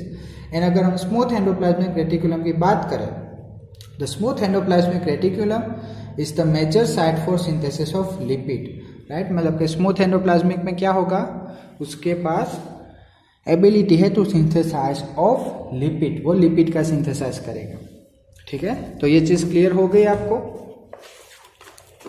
आगे देखते हैं अब। तो क्लियरली आपको पता चल चुका होगा कि जो भी प्रोटीन सिंथेसिस की जो प्रोसेस है वो किस तरह से होते हैं। मतलब कि अभी तो हम जो पढ़ रहे हैं ना वो जस्ट एक सिंगल सेल के बारे में, कि एक सिंगल सेल के अंदर जो प्रोटीन सिंथेसिस होता है वो किस तरह से होता है। तो आपकी बॉडी के अंदर तो बहुत सारे सेल्स प्रेजेंट है, मिलियंस ऑफ सेल्स प्रेजेंट है, राइट। तो वो सभी सेल्स के अंदर यही प्रोसेस होते हैं, मतलब कि प्रोटीन सिंथेसिस की जो प्रोसेस है वो सेम प्रोसेस होती है, राइट। आगे rRNA provide attachment site for mRNA and attach them on the ribosome. rRNA क्या करता है, रिबोसोमल RNA क्या करता है कि जो भी आपके पास mRNA है उसको अटैच करेगा, राइट। अटैचमेंट के लिए उसको एक साइट प्रोवाइड करेगा। देन दूसरी rRNA attaches tRNA to the large subunit and mRNA to the small subunit। ये भी हमको पता है। When the small subunit encounters the mRNA, the process of translation of mRNA to protein begins। सबसे पहले क्या होगा कि जब जो स्मॉल सब यूनिट है, राइट, उसके साथ जब mRNA जो है वो बाइंड हो जाएगा, मतलब कि जो स्मॉल सब यूनिट है उसके पास क्या होगा, specific mRNA binding site present होगी, राइट। और उस mRNA बाइंडिंग साइट के साथ क्या होगा कि वो जो mRNA वो बाइंड हो जाएगा। और जब वो बाइंड हो जाएगा तो वो डायरेक्टली स्टार्ट क्या कर देगा, प्रोटीन सिंथेसिस की जो स्टार्टिंग इनिशिएशन की जो प्रोसेस है वो स्टार्ट कर देगा, राइट। फिर क्या होगा कि लार्ज सब यूनिट आएगा, उसके साथ अटैच्ड होगा स्मॉल सब यूनिट के साथ, और लार्ज सब यूनिट के साथ दूसरी चीज क्या आ जाएगी, तो tRNA अटैच हो जाएंगे और प्रोसेस जो है वो स्टार्ट हो जाएगी। देन आपको बोला गया है कि there are two sites in the large subunit which subsequently bind to the amino acids and lead to the formation of peptide bond। ये चीज भी आपको पता होगी कि जो लार्ज सब यूनिट है उसके पास 2 स्पेसिफिक साइट होती है, और 2 साइट के साथ वो क्या करता है कि जो भी एमिनो एसिड्स है उसको वो बाइंड करता है, राइट। मतलब कि सब्सिक्वेंटली वो बाइंड करता है and it leads to the formation of peptide bond. The ribosome also acts as a catalyst for the formation of peptide bond। Ribosome ऐसा कैटालिस्ट भी वर्क करता है for the formation of peptide bond। Example आपको दिया गया है 23S rRNA in bacteria is the enzyme ribozyme, right. Last चीज जो है वो है ट्रांसलेटेड एंड अनट्रांसलेटेड रीजन। अब होगा क्या कि देखो आपके पास mRNA की सीक्वेंस तो है, बट उसमें जो भी कोडोन्स जो प्रेजेंट है, मैंने आपको पहले भी बोला था कि mRNA की जो भी सीक्वेंस बनी है, मतलब कि आपने आगे देखा था exons and introns, right. Exon जितने भी हैं वो कोड करते हैं किसी ना किसी चीज के लिए, बट इंट्रॉन्स जो है वो किसी भी चीज के लिए कोड नहीं करते, राइट। मतलब कि अनट्रांसलेटेड रीजन होते हैं, उसको ट्रांसलेट नहीं कर सकते आप, ठीक है। मतलब कि इंट्रॉन्स रीजन, तो उसके बारे में भी आपको बोला गया है यहाँ पर, देखते हैं वो। The translated unit in mRNA is the sequence of RNA that is flanked by the start codon and stop codon and codes for the polypeptide. मतलब कि आप फ्लैंक पोर्शन किसको बोलोगे, मतलब कि कोई भी एक mRNA सीक्वेंस है आपके पास, उसमें स्टार्ट कोडॉन से लेकर स्टॉप कोडॉन के बीच में अगर कोई भी अनवांटेड चीज, मतलब कि अनवांटेड इन द सेंस कोई भी ऐसे कोडॉन्स कि जो किसी भी चीज के लिए कोड नहीं करते, मतलब कि किसी भी अमीनो एसिड्स के लिए कोड नहीं करते, राइट, तो उसे हम कहेंगे इंट्रॉन्स। अब यहाँ पर आपको क्या बोला गया है कि अगर कोई भी ऐसे mRNA के सीक्वेंस है जो स्टार्ट कोडॉन से लेकर स्टॉप कोडॉन के बीच में आपको किसी भी तरह की फ्लैंक नहीं दिखती, मतलब कि अनवांटेड कोडॉन नहीं दिखते, तो उसे हम कहेंगे ट्रांसलेटेड रीजन। ठीक है। An mRNA has some additional sequences that are not translated and are referred to as untranslated region. मतलब कि mRNA के सीक्वेंस के पास कुछ ऐसे भी रीजन्स होते हैं कि जो ट्रांसलेशन की प्रोसेस में पार्टिसिपेट नहीं करते। ठीक है, ट्रांसलेशन की प्रोसेस में वो पार्टिसिपेट नहीं करते और उसे हम क्या कहेंगे, अनट्रांसलेटेड रीजन कहेंगे। The untranslated regions are present at both 5' end before the start codon. मतलब कि 5' एंड जो है before the start codon, start codon start होने से पहले के आगे, राइट, वहां पर प्रेजेंट होंगे।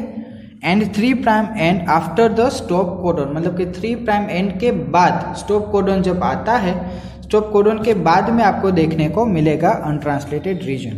दे are required for efficient translation process. और जो अनट्रांसलेटेड रीजन्स जो है वो भी एफिशिएंट है फॉर द ट्रांसलेशन प्रोसेस। क्योंकि अगर आपको पता ही नहीं चलेगा कि ट्रांसलेशन की प्रोसेस में जो आप मतलब कि प्रोटीन की जो सीक्वेंस फॉर्मेशन कर रहे हैं वो कितने एमिनो एसिड की सीक्वेंस है, अगर आपको वो फाइंड आउट करना है तो आप किस तरह से फाइंड आउट करोगे, राइट। तो उसके लिए आपको अनट्रांसलेटेड रीजन्स की जरूरत पड़ेगी। सो अब हम देखेंगे how does the translation process takes place in prokaryotes as well as in eukaryotes.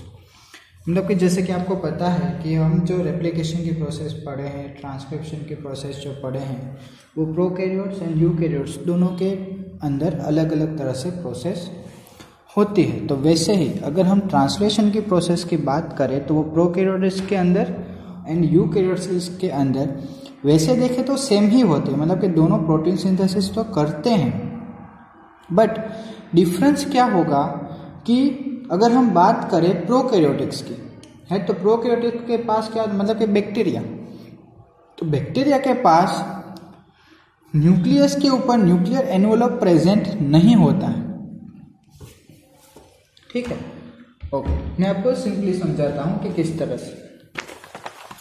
सोचो कि ये एक जो सेल है वो है प्रोकैरियोटिक सेल। तो प्रोकैरियोटिक सेल का जो डीएनए होता है वो इस तरह से होता है, राइट, मतलब कि सुपर कॉइल डीएनए होता है। ठीक है, ये चीज हम आगे पढ़ चुके हैं। मतलब कि अगर हम यूकैरियोटिक की सेल की बात करें तो उसके पास न्यूक्लियर एनवेलप होता है जिसके अंदर डीएनए प्रेजेंट होता है। मतलब कि दोनों सेल में डिफरेंस हुआ, ये प्रोकैरियोटिक है, ये यूकैरियोटिक, राइट। तो अगर हम प्रोकैरियोटिक सेल की बात करें तो प्रोकैरियोटिक सेल में अंदर क्या होगा कि ये जो डीएनए उसमें से जब आरएनए बनेगा, एमआरएनए फॉर्मेशन होगा, तो उस एमआरएनए फॉर्मेशन वो होगा कहां पर, एमआरएनए फॉर्मेशन साइटोप्लाज्म के अंदर ही होगा, यहाँ पर साइटोप्लाज्म में ही होगा।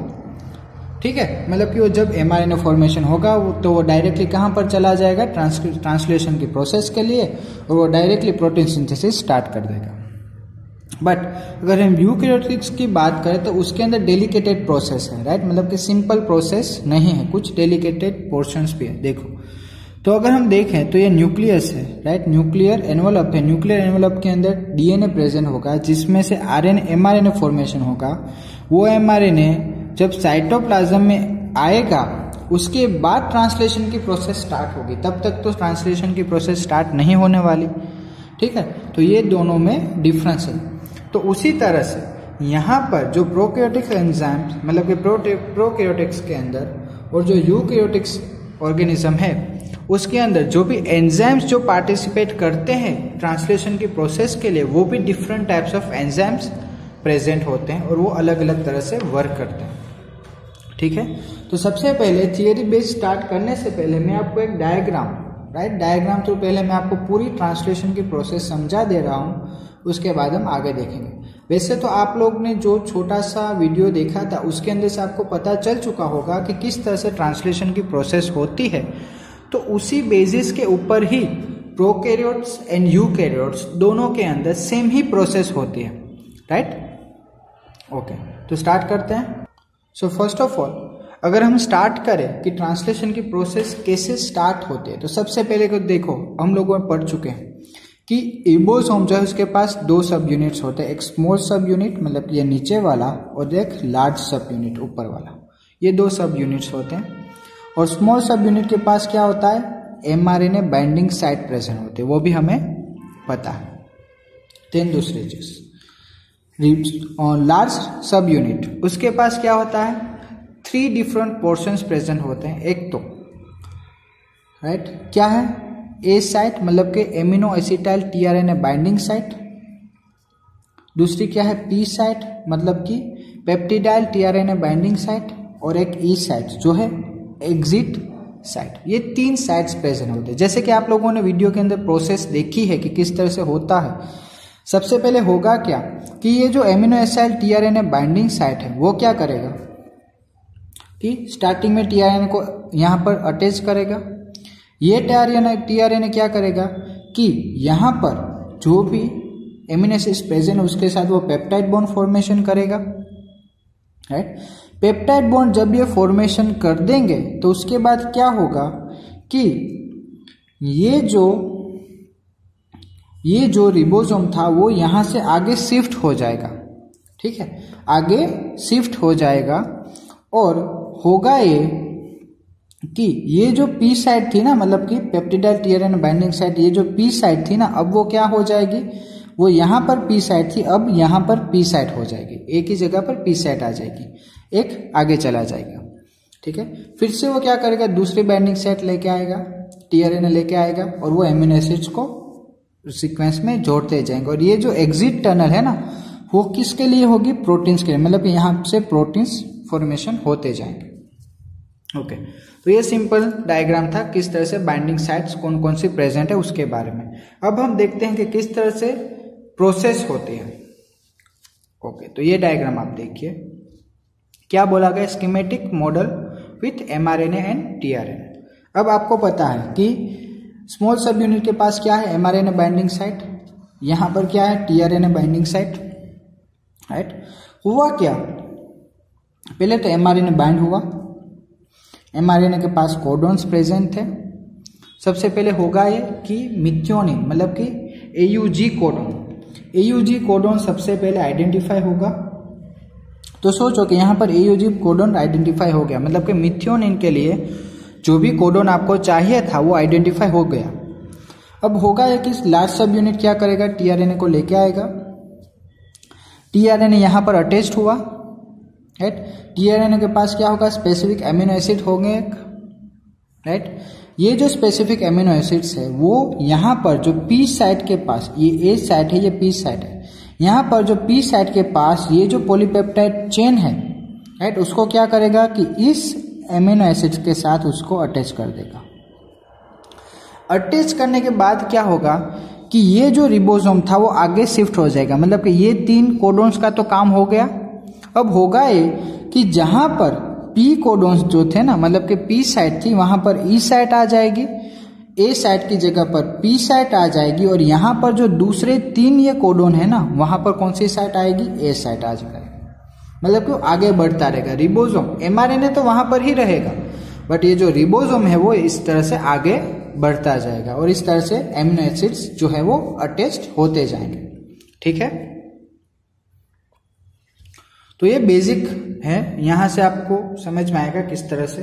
देखो सबसे पहले तो होगा क्या कि एक स्टार्ट कोडॉन, पहले तो स्मॉल सब यूनिट होगा, स्मॉल सब यूनिट के साथ क्या होगा कि सबसे पहले तो एमआरएनए अटैच्ड होगा।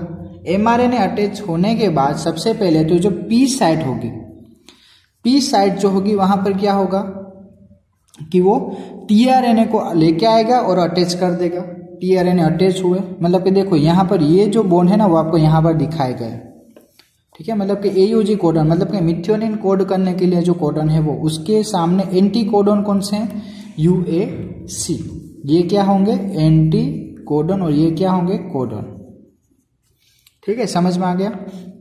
होगा क्या कि जब इसको मतलब कि ये जो mRNA है उसको जब प्रोटीन फॉर्मेशन करना होगा तो उसको लार्ज सब यूनिट को स्मॉल सब यूनिट के साथ अटैच करने के लिए उसको एनर्जी चाहिए होगी, जो प्रोवाइड करेगा जीटीपी, राइट। जीटीपी जो है वो किस में कन्वर्ट होगा, जीडीपी में कन्वर्ट होगा, और वो क्या होगा कि लार्ज सब यूनिट जो है वो स्मॉल सब यूनिट के साथ बाइंड हो जाएगा, और जो पहली जो प्रोसेस है initiation process, transcription initiation process जो है वो स्टार्ट हो जाएगी, ठीक है।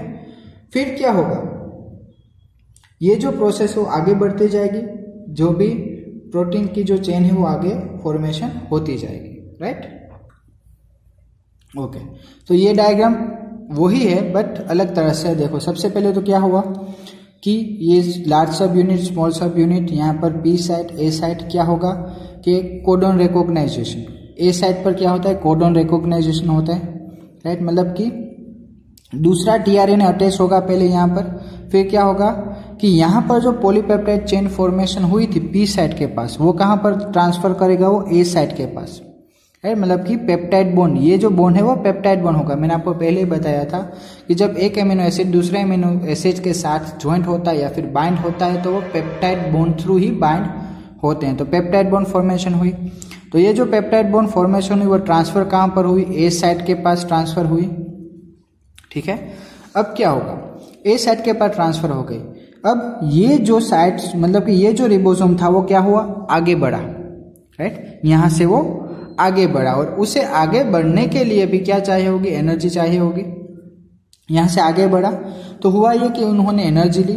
अब होगा ये कि यहां पर जो आपके पास पहले का जो टीआरएनए जो प्रेजेंट था वो कहां पर शिफ्ट हो गया, आगे की तरफ।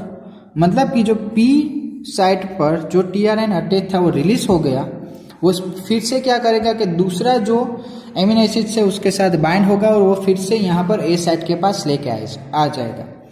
और यहाँ पर जो पहले जो टीआरएनए था वो शिफ्ट कहाँ पर हो गया, पी साइट के पास। मतलब कि यहाँ पर जो ए साइट के पास टीआरएनए था वो पी साइट के पास शिफ्ट हो गया, राइट। और पी साइट का जो भी टीआरएनए था वो ई साइट पर मतलब कि एग्जिट साइट पर अटैच तो नहीं होगा, एग्जिट साइट पर जब वो पहुंचेगा तो वो वहां से रिलीज होगा, राइट। वो वहां से रिलीज हो जाएगा और फिर से क्या होगा कि ribosome ready for the next amino acid tRNA. मतलब कि यहाँ पर ये जो टीआरएनए है वो फिर से दूसरे एमिनो एसिड्स को लेके आएगा और प्रोसेस कंटिन्यू करेगा, और इस तरह से पॉलीपेप्टाइड चेन या फिर एमिनो एसिड चेन जो है वो फॉर्मेशन होती जाएगी। ओके, तो अब लास्ट चीज जो है वो है, देखो हम लोगों ने अभी तक सभी चीजें देख ली कि किस तरह से पॉलीपेप्टाइड चेन फॉर्मेशन होती है, किस तरह से आगे बढ़ती है। अब क्या है कि stop codon, polypeptide chain start codon से स्टार्ट होगी, स्टॉप कोडन पर खत्म होगी, राइट। मतलब कि अब जब मतलब कि रिबोसोम को जब वो स्टॉप कोडन मिलेगा, स्टॉप कोडन कौन कौन सा हो सकते हैं, यूएजी, यूएए एंड यूजीए, तीनों में से जब भी कोई एक स्टॉप कोडन मिलेगा तो वो क्या करेगा कि यहां पर जो भी पॉलीपेप्टाइड चेन जो थी उसको पहले तो ये क्या करेगा, स्टॉप कर देगा, पॉलीपेप्टाइड चेन के फॉर्मेशन को स्टॉप कर देगा, राइट। मतलब कि ribosome reaches at a stop codon on mRNA. फिर क्या हुआ, रिलीज फैक्टर प्रोमोट्स हाइड्रोलिसिस। अब हाइड्रोलिसिस की प्रोसेस होगी, और हाइड्रोलिसिस की प्रोसेस से क्या होगा कि आपके पास ये जो पॉलीपेप्टाइड चेन जो थी वो रिलीज हो जाएगी, उसके साथ साथ ये जो टीआरएनए जो था वो भी रिलीज हो जाएगा। मतलब कि उसके हाइड्रोलिसिस हो जाएगा, मतलब कि ब्रेकडाउन, वो वहां पर जो भी बॉन्ड्स जो प्रेजेंट है, hydrogen bond, right, hydrogen bond को क्या करेगा, ब्रेकडाउन कर देगा। देखो मतलब कि अगर सोचो कि यहां पर और यहां पर टी साइट के पास भी 3 कोडॉन्स थे, यहां पर भी 3 कोडॉन्स थे, ए यू जी, यहां पर ये जो थे वो किसके पास थे, स्मॉल सब यूनिट के पास, तो उसके सामने क्या होंगे, यू ए जी। मतलब कि ये एक दूसरे के साथ अटैच किससे हो गए, हाइड्रोजन बॉन्ड से अटैच हो गए, तो उसके बीच में जो हाइड्रोजन बॉन्ड थे उसको ब्रेक कर दिया। इसलिए क्या हुआ कि ये जो टीआरएनए जो था वो फिर से अलग हो गया और फ्री हो गया, तो यहां से टीआरएनए अलग हो गया, जो पॉलीपेप्टाइड चेन जो थी वो भी रिलीज हो गई, राइट। और लास्ट में क्या होगा कि जब आप फिर से जीटीपी मतलब कि जीटीपी आप एनर्जी दोगे उसको, तो क्या होगा कि सभी चीजें मतलब कि स्मॉल सब यूनिट, लार्ज सब यूनिट, टीआरएनए, एमआरएनए, सभी चीजें एक दूसरे से अलग हो जाएगी, डिसोशिएट हो जाएगी और प्रोसेस स्टॉप हो जाएगी।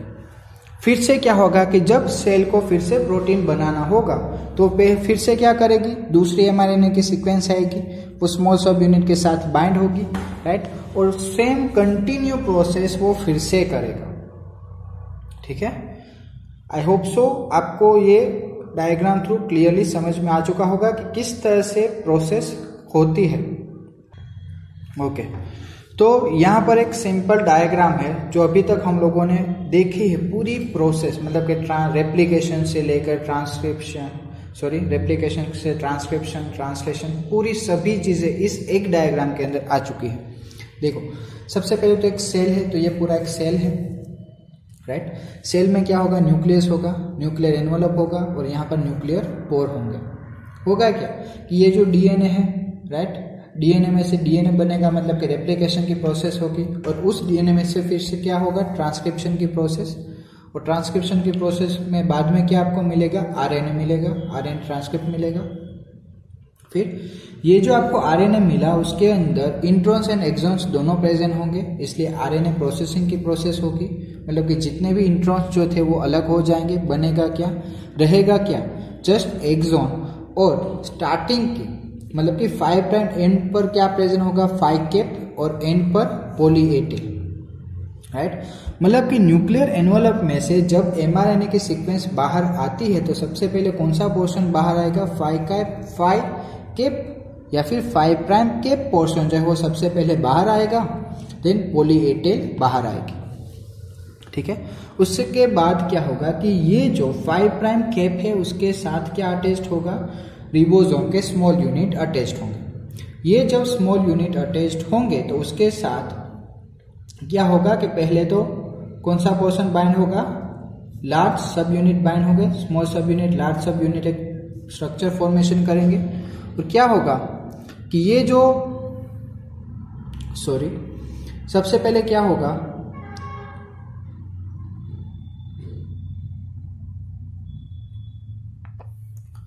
फाइव प्राइम से आगे बढ़ेगा, होगा ये कि यहाँ पर क्या प्रेजेंट होगा, एमिनो एसिड टीआरएनए, मतलब कि एमिनो एसाइल टीआरएनए सिंथेस, वो डायरेक्टली क्या करेगा कि ये जो टीआरएनए था उसको चार्ज करेगा, और उस चार्ज टीआरएनए को डायरेक्टली कहाँ पर ट्रांसफर करेगा, ए साइट के पास, राइट, ए साइट के पास उसे ट्रांसफर करेगा और ए साइट के साथ उसे अटैच करेगा जिसके पास स्पेसिफिक एमिनो एसिड्स प्रेजेंट होंगे। फिर ये ए साइट जो है वो पी साइट के पास जो भी पॉलीपेप्टाइड चेन है उसके साथ अटैच होगा, बॉन्ड फॉर्मेशन होगा, पॉलीपेप्टाइड बॉन्ड फॉर्म करेगा, और वो इन 3 कोडॉन्स को छोड़ के फिर से रिबोसोम था वो आगे बढ़ेगा, और ये प्रोसेस कंटिन्यू होगी जिसकी वजह से पॉलीपेप्टाइड चेन फॉर्मेशन होगी। लास्ट में ये होगा कि जब उसको स्टॉप कोडॉन मिलेगा, मतलब कि प्रोसेस की तरफ होते 5 प्राइम से स्टार्ट होते, राइट, 5 प्राइम से लेकर वो कौन सी डायरेक्शन में जाएगी, 3 प्राइम डायरेक्शन में आगे बढ़ेगी, राइट, और लास्ट में क्या होगा कि सभी जो चीजें थी वो एक दूसरे से अलग हो जाएंगी, राइट। तो इस तरह से जो पूरी प्रोसेस है, ट्रांसलेशन की जो पूरी प्रोसेस है वो आपको यहाँ पर समझ में आ चुकी होगी। यहाँ पर से आप लोगों को क्लियरली आइडिया आ चुका होगा कि किस तरह से ट्रांसलेशन की प्रोसेस होती है, राइट। तो यही प्रोसेस प्रोकैरियोटिक्स एंड यूकैरियोटिक्स, यहाँ पर आप देख सकते हो न्यूक्लियर एनवलप है, मतलब कि ये प्रोसेस किसके अंदर होगी, यूकैरियोटिक्स के अंदर होगी, बट प्रोकैरियोटिक्स के अंदर भी इसी तरह से पूरी प्रोटीन सिंथेसिस की जो प्रोसेस है वो होती है, राइट। तो अब जो आप लोगों को लिए protein synthesis in translation in prokaryotes and translation in eukaryotes, उन दोनों टॉपिक्स को आप लोगों को समझने के लिए मैंने एक छोटा सा 3 to 4 मिनट्स का जो वीडियो है वो है प्रोकैरियोटिक्स के लिए, और 5 to 6 मिनट्स का एक वीडियो है जो है यूकैरियोटिक्स के लिए। वो दोनों मैंने आपको इस लेक्चर के साथ लास्ट में, राइट, लास्ट में आपके लिए मैंने अटैच किया है, तो आप लोगों को क्लियरली आइडिया आ जाएगा कि how does the translation process takes place in prokaryotes as well as eukaryotes. एक डिफरेंस क्या आएगा कि प्रोकैरियोटिक्स के अंदर जितने भी एंजाइम्स यूज होते हैं वो अलग होंगे, राइट, और यूकैरियोटिक्स के अंदर जो भी एंजाइम्स यूज होते हैं वो अलग होंगे। मतलब कि प्रोकैरियोट्स एंड यूकैरियोट्स दोनों में जो भी एंजाइम्स यूज होते हैं वो different types of enzyme use होते हैं, तो वही चीज आपको देखनी है, right.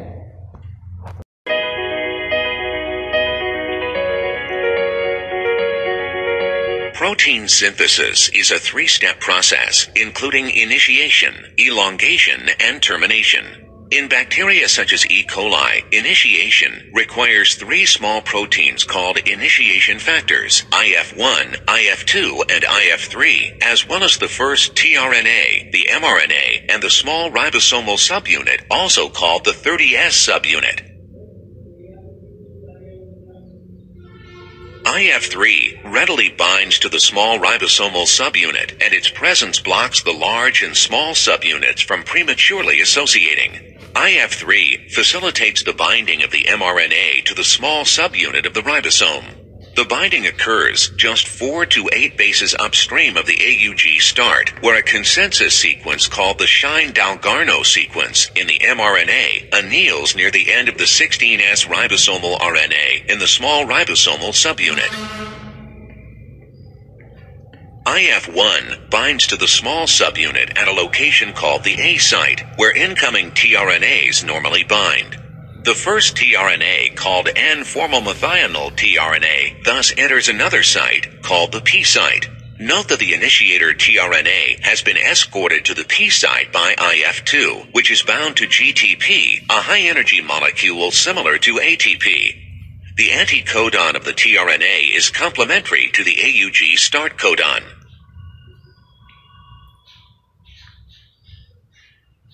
Once the initiator tRNA is in place, IF3 is released. With the loss of IF3, the 50S subunit can dock on the 30S subunit. The docking of the 50S subunit triggers the hydrolysis of GTP on IF2 and the subsequent release of the initiation factors.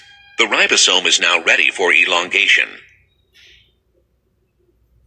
Elongation involves the repetition of 3 steps. First, an elongation factor called EFTU, associated with GTP, binds to free charged aminoacyl tRNAs.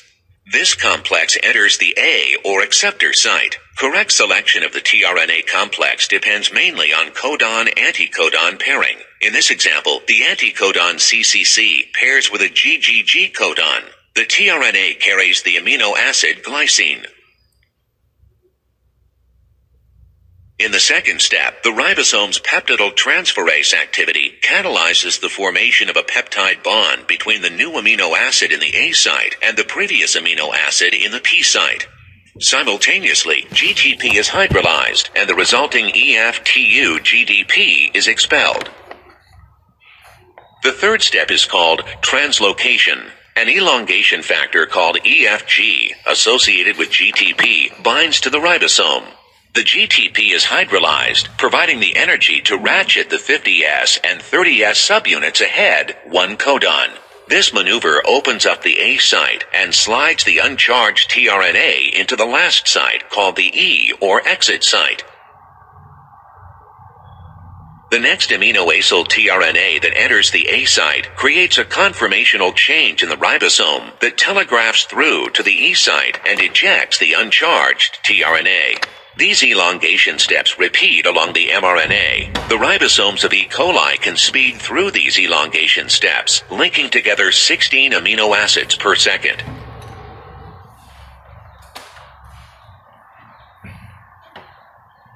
Eventually, the ribosome arrives at the end of the coding region, marked by one of 3 stop codons. This stage of translation is called termination. No corresponding tRNAs exist for stop codons. Instead, a protein called a release factor, either RF1 or RF2, which has the general shape of a tRNA, mimics a tRNA and enters the A site. The release factor activates the peptidyltransferase function of the ribosome, which cuts the bond, tethering the completed peptide to tRNA in the P site. Another factor called RF3 then triggers RF1 or RF2 to depart the ribosome. Finally, another factor called ribosome recycling factor or RRF, along with EFG, binds at the A site, and the accompanying GTP hydrolysis undocks the 2 ribosomal subunits. IF3 then reassociates with the 30S subunit, preventing the 50S and 30S subunits from coming together again. The liberated ribosomal subunits are now free to diffuse through the cell, ready to bind yet another mRNA and begin the translation sequence anew. Of ribosome, in which we can see the two sites as A and P site. A site is where the incoming amino acid tRNA enters, and P site is the peptidal site where the two amino acids are linked. To start a translation process, first the three initiation factors bind the 40S subunit. In the animation we see EIF1, EIF1A and EIF3 comes in and binds the 40S subunit. Then we have the initiator tRNA charged with methionine for AUG codon. It's by the help of GTP bound initiation factor EIF2 that comes in and binds with the initiator tRNA. And then it takes the initiator tRNA to the ribosome where it enters the ribosome via P site. Then also EIF5B binds to the complex, and this forms as the 43S pre-initiation complex. Now on the other hand we have the mRNA molecule with 7-methyl-guanosine cap at 5' end. And it has also poly A tail at 3' end and few secondary structures shown in the diagram. And in here we have the AUG initiation codon from where the translation process will start. Now to this mRNA molecule a complex of 3 factors bind. We see EIF4E binds with the guanosine cap of 5' end, and to this EIF4E another factor binds, that is the EIF4G factor. Furthermore, to this EIF4G factor, the PABP binds, that's the poly A tail binding protein. Looking at the mRNA structure, we have now secondary structures in here which are to be removed. And for this we have the EIF4A factor which binds near the secondary structure and removes them, thus acting as a helicase enzyme here. Now in the next step, the PABP interacts with poly A tail of mRNA. And we get the mRNA like this, a circular mRNA, when PABP binds poly A tail. So we see here circularization of mRNA takes place. Now is the time for the interaction of 43S pre-initiation complex with mRNA. Here we see 43S pre-initiation complex binds with mRNA at the cap of 5' end. And this forms as the 48S complex. Then the ribosome and its bound factors will look for the AUG codon in a process called scanning of mRNA, as shown in the animation. And in this process of scanning, the AUG codon is recognized. Then on finding the AUG codon, GTP hydrolysis occurs, and all the bound factors leave the 40S subunit, as shown in the animation. And then 60S subunit is recruited towards the 40S subunit, and we get the formation of 80S complex as shown in the diagram. So this completes the initiation part of translation. Then we have the elongation step. For elongation to occur, we have EEF1 alpha factor.